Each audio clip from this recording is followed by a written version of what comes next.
ஒரு சிங்கத்தை கூண்டில் போட்டு அடைச்சு 4 நேரம் சாப்பாடு போட்டு கொடுத்து வளர்த்தாங்க. அந்த சிங்கம் எதுவும் தெரியாம வளர்ந்துடுச்சு. திடீர்னு ஒரு நாள் அதுக்கு சாப்பாடு கிடைக்கல. அதுவும் சாப்பாடு இல்லாம குடிக்க தண்ணி இல்லாம கூண்டுல முட்டி மோதி செத்துடுச்சு. சில மனுஷங்களும் அப்படிதான். உண்ண உணவும் உடுக்க உடையும் படுக்க இடம் இழந்து கேட்பாரின்றி நடுத்தருவில் வந்து நிற்கிற தருணம். யோசிப்பாங்க, ஏன் இந்த நிலை? மரண நிலை. மனசு ஒரே புகைமூட்டமாக இருக்கும். புகைந்து புகைந்து தீயா எரிய காத்துக்கிட்டே இருக்கும்.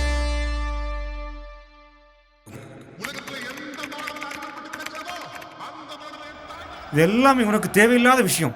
எல்லாம் உரிமைப்படி பண்ணிட்டு இருந்தா யோசிச்சுப்போ, இதுதான் சரின்னு பட்டுச்சு. எல்லாமே நீ முடிவு பண்ணிட்டா அப்புறம் நான் பேசியதுக்கு എന്തായാലും നനഞ്ഞു. ഇനി എങ്ങോട്ട് കുളിച്ചു കയറാം. என்னுடைய வாழ்க்கையெல்லாம் முடிச்சிடுச்சு. ஆனா உனக்கு இன்னும் வாழ்க்கை இருக்கு. இனி எங்கிலும் நீ அதனை குறிச்சு ஆளு வைக்கு. மறுபடியும் நான் ஊருக்கு வர விரும்பல. அதான் சொல்றேன், இங்க இருக்கிற இடத்தையெல்லாம் கொடுத்துட்டு நான் சிங்கப்பூர்ல செட்டில் ஆயிடுறேன். நீங்க எங்கூட சிங்கப்பூர் வாங்க. இந்த இடம் நமக்கு வேணும். எதுக்கு இங்க இருந்து என்ன அளவுக்கு? ஒரு காம்ப்ரமைஸ் மீட்டிங் அரேஞ்ச் பண்ணலாம். பேசி முடிச்சிடலான்னு சொல்றேன். வரகுணாட்ட பேசிக்கிறேன். பழசெல்லாம் அவன் சீக்கிரம் மறந்துடுவானா? அவங்க மறந்துடுவாங்க. ஆனா இவன் ஆழம் தெரியாம காலை விடாதுன்னு ஒரு பழமொழி இருக்கு. ஆனா ஆழம் தெரிஞ்ச துணிவை இறங்க முடியும். வந்த விஷயத்தை முடிக்க முடியும்.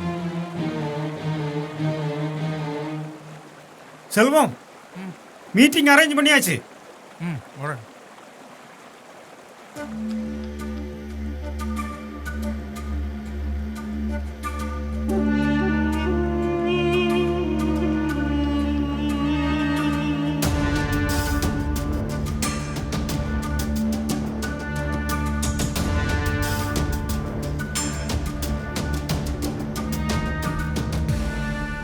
மாணிக்கம், நான் சொல்லி உங்களுக்கு எல்லாம் விளங்க வைக்கணும்னு தேவையில்லை. உங்களுக்கு தான் எல்லாம் தெரியுமே. உங்க மருமகன் கேட்கணும்னு சொல்றேன். தம்பி, எனக்கு 5 கோரிங்க இருக்கு. அந்த எல்லா கோரிங்களையும் இணைக்கிற மையப்பகுதி அந்த 50 ஏக்கர் உங்க பூர்வீக சொத்து. அதை நீங்க விற்க போறத கேள்விப்பட்டதுல இருந்து அந்த இடத்த வாங்குறதா நாங்களும் முடிவு செஞ்சிட்டோம்.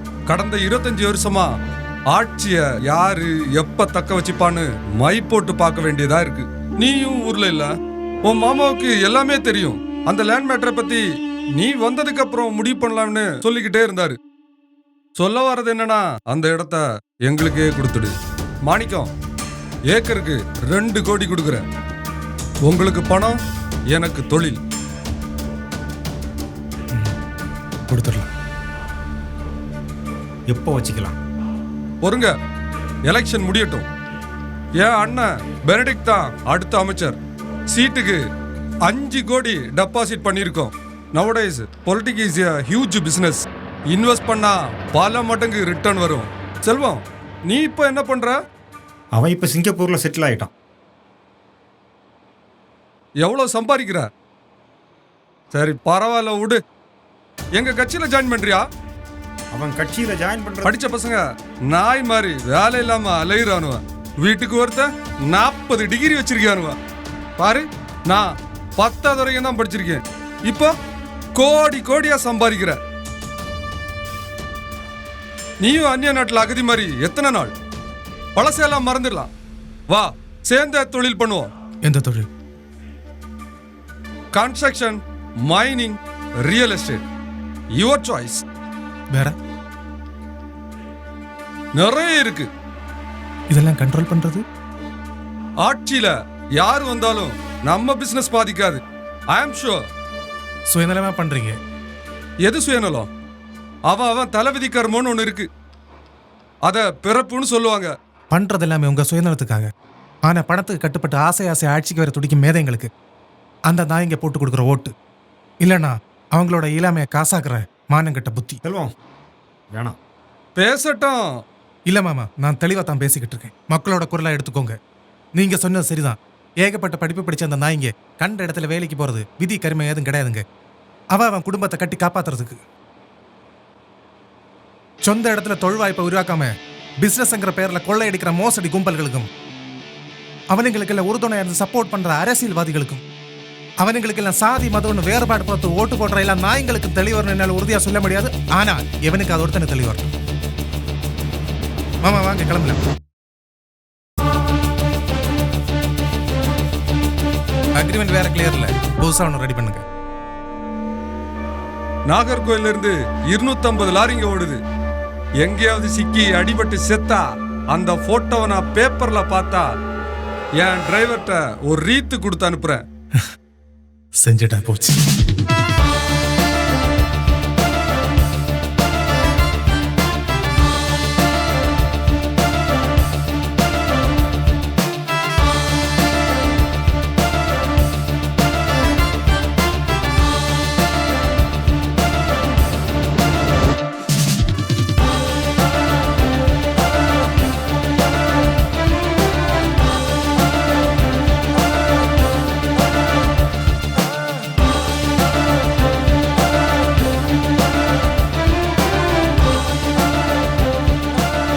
സത്യം പറയും, എന്തിനാ നീ വന്നിരിക്കുന്നത്?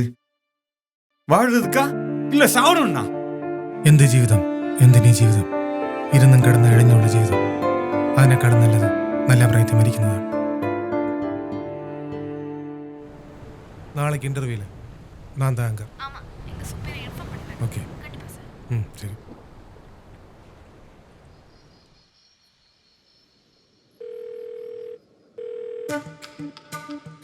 பெனடிக்ட், இந்த வாட்டி மிஸ் ஆயிட்டா இத மாதிரி சான்ஸ் கிடைக்கிறதுக்கு பல வருஷம் நம்ம காத்திருக்கணும். ஸோ கொஞ்சம் கேர்ஃபுல்லா இரு. ஆமா, கேர்ஃபுல்லா தான் டீல் பண்ணிட்டு இருக்கேன். அப்புறம் ஒரு முக்கியமான விஷயம், இன்டர்வியூ கொடுத்துருக்கு, முடிச்சிட்டு வரேன். லைவ் தான். லைவா? ஆமா. சார், இன்டர்வியூக்கு டைம் ஆயிடுச்சு. வணக்கம். ஹலோ குமரன் நிகழ்ச்சியில் இன்னைக்கு அங்க பண்றது மிஸ்டர் செல்வம். வணக்கம். ஹலோ குமரி நிகழ்ச்சியில் இன்னைக்கு நாம சீஃப் கெஸ்ட் மிஸ்டர் பெனடிக்ட், மனித மீட்சி கட்சி வேட்பாளர். அவர் தன்னுடைய அரசியல் கொள்கைகளை பற்றியும் சமூக முன்னேற்றத்தை பற்றியும் விவாதிப்பார். அவரிடம் மக்கள் கேட்க விரும்பும் கேள்விகளை நானும் கேட்கலாம்னு நினைக்கிறேன். சார், கடந்த வருஷங்களில் மலைகள் அதிகளவு உடைக்கப்பட்டு கனிம வளங்கள் கேரளாவுக்கு கடத்தப்படுவதாக செய்திகள் வெளியாகுது. அதை பற்றி உங்கள் கருத்து? தம்பி, கடத்துறதுக்கு இது போதைப் பொருள் கிடையாது, அதை நீ புரிஞ்சுக்க. இது வெளிப்படையாகவே நடக்கக்கூடிய விஷயம். கட்டுமானம் மற்றும் இதர பணிகளுக்காக காலங்காலமாக நடத்திட்டு இருக்கக்கூடிய விஷயம். அதுவும் அரசு அனுமதியோடு தான் நடக்குது. கடல் சீற்றத்துக்கும் துறைமுக விரிவாக்க பணிக்கும் இதை விட பெஸ்ட் சாய்ஸே கிடையாது. சார், நான் கேட்க வர்றது அது ஒரு பிசினஸ் இருக்குல்ல. கடந்த வருஷங்களில் மட்டும் ரோட்டோரமா எத்தனை பேர் நாய் மாதிரி செத்து கிடந்தாங்க? எத்தனை பேர்? மக்கள் சேவை செய்ய வேண்டிய சட்டம் ஒழுங்குத்துறை, இயற்கை நலவாதிகள், மனித உரிமை கழகம் யாராச்சும் இதை தடுக்க முடியலனாலும் கட்டுப்படுத்த முயற்சிகள் செஞ்சுருக்காங்க. சொல்லுங்க சார், அதை பற்றி. கண்டிப்பாக செஞ்சுருக்காங்க. நான் அதை பற்றி அதிகமாக படிக்கலை. அதிகமாக படித்த பிறகு நான் உங்கள்கிட்ட விவாதிக்கிறேன். கேட்குற கேள்விக்கு ஆன்சரே காணோம். வட இந்தியாவில் மத அரசியல் நடக்குதுன்னு சொல்கிறீங்க. ஆனால் அந்த மத அரசியல் இங்கே நடக்குதில்லை. தனிமனித முன்னேற்றத்தில் சாதி மத ஏற்றத்தாழ்வுகளை உருவாக்கி அரசியல்வாதிகளும் மத குருக்களும் சேர்ந்து ஆடும் கபட நாடகமா இது? ஏய், சாதி மதம் இன்னைக்கு உருவானதா? காலங்காலமாக நடக்கிற ஒன்று. இது மதசார்பற்ற அரசியல் அமைப்பு. நான் அதை மதிக்கிறேன். நாம் அனைவரும் இதை மதிச்சு ஒற்றுமையாக வாழணும். மத அரசியல், மொழி அரசியல் பற்றி பேசுறீங்க. கன்னியாகுமரியில் பயிற்று மொழியாக இருந்த மலையாள மொழியை இப்போ ஒரு துணை மொழியாக கூட இருக்க மறுக்கிறீங்க. ஹலோ. சார், ஒரு மொழி அழிஞ்சா ஒரு இனம், ஒரு கலாச்சாரம், ஒரு வரலாற்றின் சீரழிவு. இலங்கையில் அப்படி நடந்துச்சு, வங்கதேசத்தில் இப்படி நடந்துச்சு, அப்படி கத்துறீங்க. ஆனால் இதெல்லாம் கண் முன்னாடி நடந்த விஷயம். தம்பி, தமிழ்நாட்டில் தமிழ் தான் முக்கியம். வந்தாரை வாழ வைக்கும் தமிழகம். இந்த பிரச்சனையை தமிழக அரசோட கவனத்துக்கு கொண்டு போய் சாதகமான முடிவெடுப்போம். 4 வழிச்சாலை திட்டம் துரிதமாக நடைபெறலாம். துறைமுக திட்டம் கைவிடப்பட்டது. கூடங்குளம் அணுமின் நிலையம், மார்த்தாண்ட நகரோல் மேம்பாலம் அமைக்கலையா? கன்னியாகுமரி இப்ப பெரிய சுற்றுலாத்தலம். யாரா இவன் திடீர் தலைவர் மாதிரி பேசுறா? மாணிக்கம், அவன் அங்கிருந்து வெளியே வந்த உடனே அவன் சாவுக்கு டைம் குறிச்சுக்கோ. அவன் எல்லாம் தெரிஞ்சுதான் பேசிட்டு இருக்கான். ஆனா நீ தான் ஆரம்பத்துல இருந்து எதுவும் தெரியாம உளறிட்டு இருக்க. அவன் சொல்றத கவனமா கேட்டுக்க. சார், ஒரு குட்டி கதை சொல்லட்டுமா? ஒரு ஊர்ல செல்வநாயகம்னு ஒருத்தர் இருந்தா. அவனை தீவிர ரசிகன்னு சொல்லுவாங்க.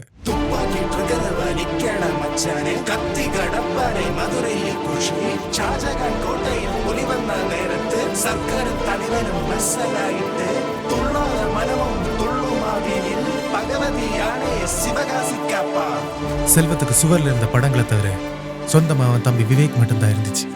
விவேக், செல்வம், அவங்களோட நண்பன் சக்தி, அப்படி நாட்கள் போய்க்கொண்டே இருந்தது.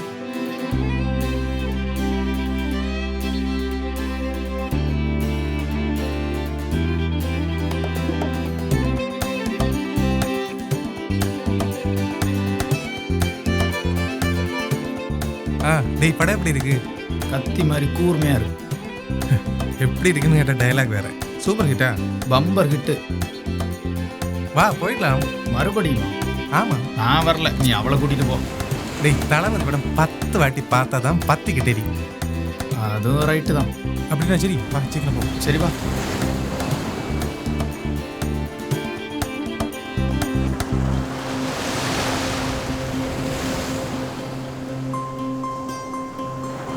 அப்படி இருக்கு. அவனோட தம்பி ஒரு நாள் அவனை தனியாக விட்டுக்கிட்டு போயிட்டான். ஒரு நாள் கனரகள் எல்லாரும் மோதி விவேக் பிறந்துட்டான். காதல் எங்குமே மரண ஓலங்கள், ஈரமான விழிகள், எல்லாம் இழந்த செல்வம் தனிமையாயிட்டான்.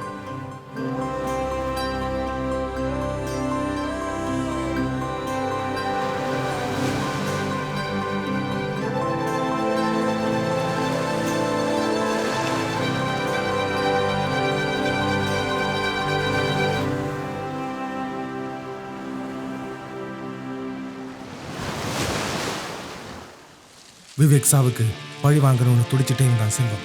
பெரிய போராட்டமே ஆரம்பமாயிடுச்சு. எனக்கு சுயநலம் என்பது அறவே கிடையாது. எனக்கென்று எதுவும் தேவையில்லை. எனக்கென்று யாருமே கிடையாது. இழந்த உரிமை, நிகழ்ந்த கொடுமை, புரட்சிதான் வழியென களங்காணவே, இருளிலும் தீப்பந்தம் வழிகாட்டுமே. செல்வம் உள்ளூர் கேங்ஸ்டரான சக்தியோடு சேர்ந்து குமரி சிண்டிகேட்டை எதிர்க்க ஆரம்பிச்சான். அது பெரிய ஒரு புரட்சிக்கே வித்துட்டது.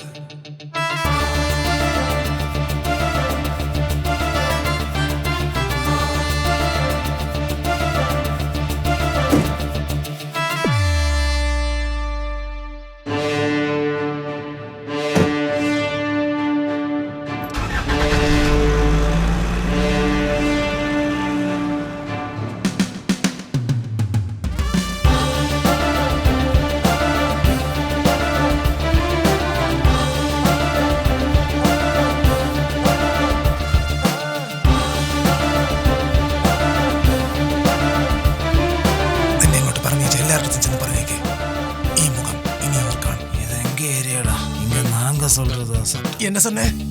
உங்க ஏரியா? இந்த ஏரியா, அந்த ஏரியா, அந்த இடம், இந்த இடம், எந்த இடத்துலயும் பயம் கிடையாதுடா. ஏன்னா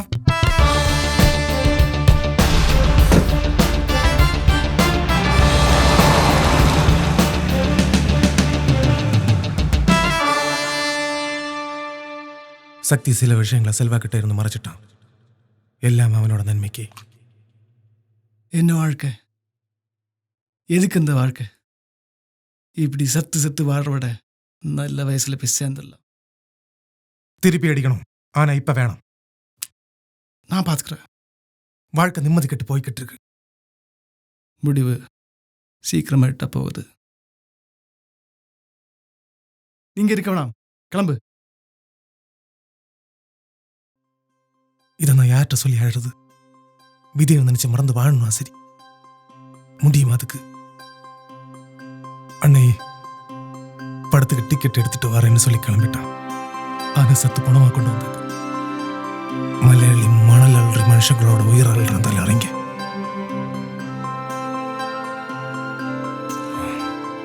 சொன்னேன்ல, கிளம்பிடு. எதுக்கு அவசரப்படுற?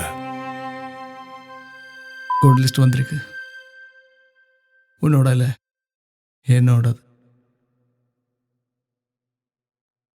அப்படி ஊரை விட்டு போன ஒருத்தன் கொஞ்சம் வருஷம் தாண்டி திரும்ப வந்துட்டான். அவன் தான் இப்ப உங்க முன்னாடி. என்னடா சொல்ற? என்ன உனக்கு பைத்தியம் முத்தி போயிடுச்சா? இன்டர்வியூ. ஆமா, பைத்தியம் முத்திடுச்சு.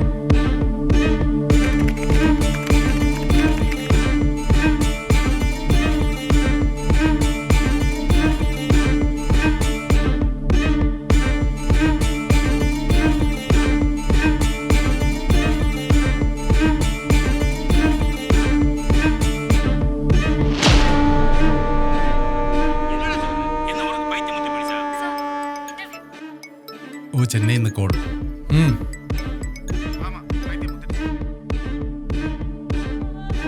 Subramaniam, what's going on here? Selvam, why didn't you tell me? வரகுணாவை கூப்பிடுங்க.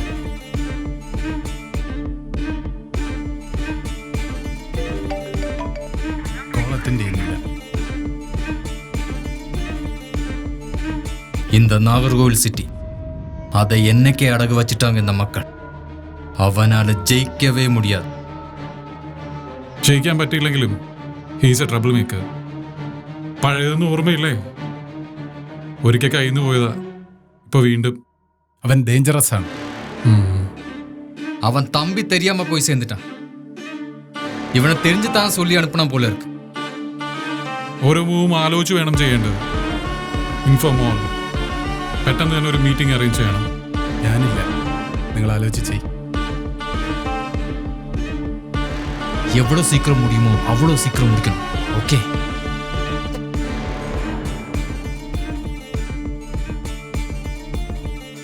சார், என்னோட அடுத்த கேள்வி.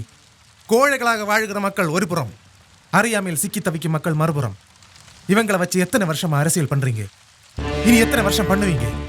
வேலிகள் உடைக்கப்படும், கடல் காற்றில் கொழுந்து விட்டு எரியும், மக்கள் மனசு கொதிச்சுக்கிட்டே இருக்கும். கூக்குரல் கேக்குதில்ல, சத்தம் கேக்குதில்ல,